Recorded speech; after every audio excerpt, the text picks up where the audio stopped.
This goes out to my Brooklyn crew, representing on the freaky bitches. Fuck 'em all day, fuck 'em all night. We don't love these hoes. Your life. You said that you're going to complete medical billing. As far as what other goals do you have in life? I've done everything. I've been overseas. So. Oh, really? You been in the army or anything before? No. My mother was a very avid traveler. You know what I'm saying? I graduated from military school. I've had relationships. I've partied. I've been to sporting events. Mm-hmm. I've sat down with rich affluent people, doctors, rich musicians, rich dope dealers. Oh wow! What? Yeah. Okay. Now let's break down the terminology. Dope dealers. Okay. Well, rich affluent. We know that they're not a prescription or physician with a license or MD or anything like that. Rich black men who made their living off of selling drugs. Okay. To feed their family, and they left the street life, and they made a better life for their family, and then switched on to a better career. Was that here in Atlanta or just in general? In New York, you know what I'm saying. Oh, okay. Okay. So, were you down that route before? Like, I met some people that have had the background. I have a career background. I'm just saying I've known like my mother is a former doctor. You know what I'm saying? Cool. Yeah, so I've hang with those kind of people. You know what I'm saying? People who have RNs, nurses, and I pretty much can go anywhere and migrate. Okay. You know what I'm saying? But no, I've never sold drugs or used drugs. I smoked a joint. I'm not gonna lie to you. You know what I'm saying? Drunk to beer. You know what I'm saying? Right. I've never known. Okay. But in the black community, you know that sometimes you have to do and that's what I wanted to get across, because everyone talks about the black community. We're already stereotyped, or other ethnic backgrounds have stereotyped our race of people. I'm drinking this beer. It's not a lot for me. You know, a black man my age doesn't really get the opportunities like this anymore. Right. And I'm getting an opportunity that she probably couldn't be able to give her own kids. Right. So she's got a scope on me just to make sure I'm not flying right. Okay. I'll be honest with you. And I'm glad you're being honest with me. I tell that to her face. I said, Auntie, I know that. Oh, she's your auntie? No, she's my mother's best friend. That's my mother right behind me. Oh. Right there in that picture. So she's got a scope on me. Let's see. You said right here in this picture? Yeah. No, not that one. Which one? This one? Yeah, with the white. Yeah. Oh, okay. Is that your father? Oh, no, that's not my father. It's a friend of my mother. Oh, so this one? Yeah, that's my mother. Both pictures of my mother, and that's a friend of my mother's. Which picture? This her too? No, that's my neighbor's right mom. there? Yeah, that's my neighbor's mom that passed away. No, that lady right there. Right here? Is my mother. Okay, this the only picture. Yeah, it just, there are two pictures there, but, you know. Oh! You see what I'm saying? Okay, let me bust down. This and this is her. That's what I was asking at first, but I was only pointing at one. Yeah, and that's a friend of hers. Oh, okay. Gotcha. Oh, okay. It's nice looking. Yeah, Are you the only child? Yeah, I'm the only child. I have a half-sister, but I just met her about maybe 3-4 years ago. Oh, so you got the teacup going now. Yeah. Like you're sipping on tea. Yeah, Like we're going to have tea, but it's really beer. No, I'm just saying, you got jokes. But you be honest with you know what I'm saying? So that's okay. Get to speak. I know we got off the subject. No, take your time. Speak your mind. You're very, you gotta, one of the things that people say and help people is that I am not lady friendly, but I've been raised by women. So right. So you gotta forgive me. I'm not coming across trying to flirt. Or no, never thought that. But you are very pretty, so thank you. I get off the track. So am I making you nervous, making you blush? Listen, or? I got a lot of women in my family, but since I'm drinking a bit, it's kind of throwing me off if you keep smiling and just throwing me off a little bit. So I'm losing topics and looking at your smile, but I apologize about that. I must got some fish or chicken fine. in my teeth. Do I need to get the dinner you're fine, stop fine. fucking with my teeth or something? Okay. No, you're fine. Okay. I'm just like, they tell you I'm very lady friend. I get in trouble with my godmother all the time because I've always got a lady friend trying to say hello to me and come over, and she's like, sit them in the living room and shit. I'm like, oh, okay. So excuse me if I came across as like that. I'm not trying to. No, you didn't. No, okay. I didn't know if you would let me do the interview with you, because I know that when I asked Justin Hodge, which is Beth's boyfriend. Yes, ma'am. Because when she told me he was semi-pro and used to play for the Pittsburgh Steelers. Yeah. And he as well did, and he stated, well, we can talk about sports, but I don't want to talk about anything else. I don't know if it's because of his situation. I don't know. See, let me tell you something. I've never really involved myself in justice interpersonal life, but he's like a big brother. Right. So he's taught me a lot about, in the time I met him, he's taught me a lot about just being independent as a man. Exactly.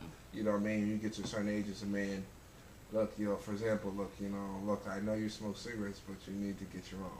You know what I mean? Okay, like a certain independence. Yeah. Which is smoking is bad for you. Not which saying, but is a smoking, bad health, it's a bad habit to have. Yeah, I'm not saying smoking in general, but he's more of showed me that, look, I take you under my wing, but you're going to have to do your thing. Right. And he's a good dude, you know what I'm saying? He has high blood pressure a little bit. Yeah, he told me he had some pinched nerves and some other illnesses going on. I was telling him he needs to get that checked out. Yeah, sometimes he can, I love him to death. Sometimes he can be a little moody. But we all a little moody.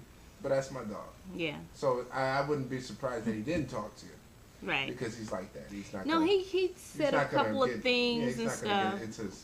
He's just not like that. First he was like, yeah, I'll let you interview me. But then he's like, what type of interview? I was like, we're going to just talk in general about your life, what's going on with you, things like that. It's like, I said, I'm not the Oprah show or anything like that. I have my own radio show or radio talk show. And he's a good dude. Yeah. And he's got to get to know you. Yeah. For you to do that. Yeah. That's how he is. That's what she said. He's an OG. He's got to get to He's that know. OG. I haven't heard that term used in a long time, the original gangster. Yeah, he's got to get to know you before he's going to open them like that. Right, I understand. Yeah, but he's a very good stand-up good guy, and he's cool. Yeah. And Beth, she's a nice lady. Beth loves you. She doesn't act, she doesn't tell anybody. But we all know Beth loves the hell out of him. Yeah, she told me. And we all know Justin loves the hell out of her. And that's what it is. Yeah. They're a beautiful person. Yeah, they're good people. Yeah, they're good. Beth is a cool person. Yeah. She works her butt off, too. Yes, she does. She does you at notice the church. You peep that? Yeah. She works her butt off. does. Because she didn't have to invite me over or let me come. Yeah. Like, I was having an issue the other day with somebody who stiffed my godmother. And I was... what do you mean stiff? He sat here and he didn't want to pay, but he sat around enjoying the last couple of days. And then one day, you know how somebody don't pay you the rent, but you can't throw them out, so that you come around to see them and check them, and they still sitting in your face, and they just wait for you to throw them out.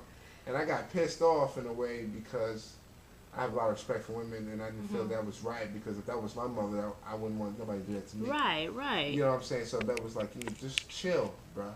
Right. Because I was like, that's not, you know what I mean? Because she always comes off like she doesn't need anything, but if you're running an institution of business, you need your money. That's true. Nothing's for free.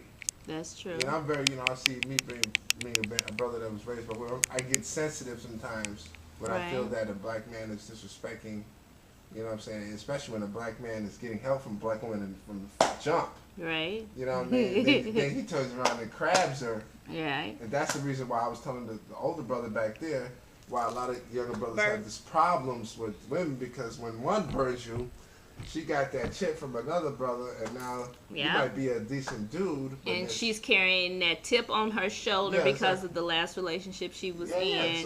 So I was saying to him, look, I bounce him out now because I don't want her to have a chip with anybody else. But he left. It's crap, you know. He's a New Yorker. He's a body. You know what we say in New York? He's a project New Yorker. Project New Yorker. Not a project New Yorker. You can live in the projects, but he's like the kind That's what I wanted to break down that terminology also, because I grew up in the projects and the slums in New York. But wait a minute. Okay. I talk very proper. I'm gonna tell you what I mean by that. My grandmother grew up in Kingsborough Projects in Brooklyn. But not everybody is ghetto. Exactly. What I mean, Project New Yorker is. He's the one that we would get up and go to work, do what we got to do. We would sell this, do whatever. He's not doing nothing. He's trying to leech off of everybody. Right. He's trying to. If I made $100 for a day, he's the first one when I light my blunt or drink my beer or go to. He's the first one that wants to smoke with me. Oh. But as soon as he has it, he's gone. Right. Now you got brothers in projects, so I'm like, okay, Hakeem, I appreciate you looking out and show you back love. He's one of those that he's crap. Crab? He don't trust. You don't trust. Okay. You don't trust him. You don't. Oh, he's crab. So when someone says, "Oh, he's crab," that terminology mean, okay, you can't trust him. You can't trust him. When he's got his, he's gone. Ah, see, I hear your accent coming out. Yeah, I'm my New York accent comes out sometimes. Yeah, okay. Yeah, see, and Justin, my boy, that's why I love him to death, like a brother. You know, I tell him all the time, he's not like that. Mm-hmm. You know what I'm saying? But that brother that moved out, he's the kind of brother. He gets his, he's gone. Mm-hmm. See, that's why I don't deal with people, because if you get yours and you're gone, they don't ask me for nothing. Right. You know what I mean? So Right. it's all good. That's what I mean by project. Right. You know what I'm saying? Mm-hmm. Yeah, it's all good though. Well, good. I'm listening to you. Oh, that's what's up. No, this is the word of my show. You're sitting talking with the Miz. And I'm sitting here talking to Hakeem. Am I correct? Yes, Make sure I'm saying your yes, name ma'am. right. And we're just shooting the breeze here in Stone Mountain, Georgia. Mm-hmm. And today is June 11th, That's right. 2010. And that's what's up. And so what else? So what's going on with you? What type of sports do you like? Oh, I'm a basketball fanatic. You know what I'm saying? I love basketball. I'm a Yankee fan to death. You know what I'm saying? I love Yankee. You know what I'm saying? I wish my godmother would get some air conditioning. I'm dying to death. But she's not trying to get none because dude stiffed her out $1,000. So this dude that left, you know what I'm saying? You have to understand, when you run a business, you have a... Okay, so wait a minute. In here? Yeah, he's still... So each one of these rooms in this house basically are renting out rooms to people, different people. Yes, ma'am. Okay, it's not a family, but it's like a family once you come together, but everybody's from different backgrounds. That's right. Okay, gotcha. So she can't really afford it. Even if she could afford it, she can't afford it. Right. So, you know, and I got to sweat to death. My little piece of Is it naps. expensive here? No, not really. No. What's not really? So I was told one thing and someone else said another thing. Yeah. Averagely coming from New York City, downtown Brooklyn, Queens, whatever, I'd say it's average. Okay. It's average. It could get more expensive because it's a very nice house. Mm-hmm. You know what I'm saying? And she likes Scooby to keep it up. You know, she just want roaches and be walking up and down smoking weed and all that stuff. But no, it's a nice house. It's not that expensive. I think it can be better. I just seen some like electrical wiring and stuff falling in. True, but see, she came at a house. She was a sister that came at who bought the house. Who? Cynthia. Because I see a lot of things that if they would fail a code inspection if they come in. She bought the house.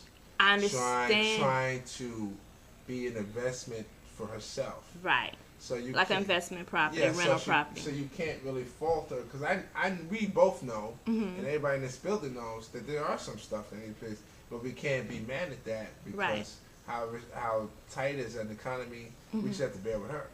Right. You know what I'm saying? Well, yeah, I understand how tight so we have to understand. economy is. Yeah, right. she has a mortgage at her own house. So we know there's some stuff. Right. But we're not complaining. You know? Right. Yeah. And some people that got a job are lucky to even have a job right about now because it is really bad out there. Yeah, I mean, to the point. It's rough. I didn't know Georgia was that bad as far as I came after I got laid off from J.P. Morgan Chase. Okay. I left. Not only did I enroll back in school to finish up my bachelor's for radio and television broadcasting, I ended up going to Detroit, where my family hometown is also, to look for a job. It is so ridiculous there. It's like scarce. Yeah. Then I came down here, got on the bus, came here. I took the train from Chicago to Detroit, stayed there for about a month with family and everything, and then came to here to Atlanta. I don't have any family here, but came and because I knew some people here, whatever. And then things turned out for the worse. I didn't know that they were like at a 12% or 13% unemployment rate. Yes. That it was so bad they were still laying off people. Yeah, they still laying off people. And I mean, I've been as we speak now. Somebody's getting fired tomorrow. Okay, because I went on all these different job interviews in different places online, picking up applications here and there. Not to cut you off. That's why when we say we are grateful for Cynthia, we really are. Right. You know what I mean? Cause I'm grateful for the God putting the people in my life that are in my life, even though I don't know anybody. This goes out to my Brooklyn crew, representing on the street, keep lifting. Fuck 'em all day, fuck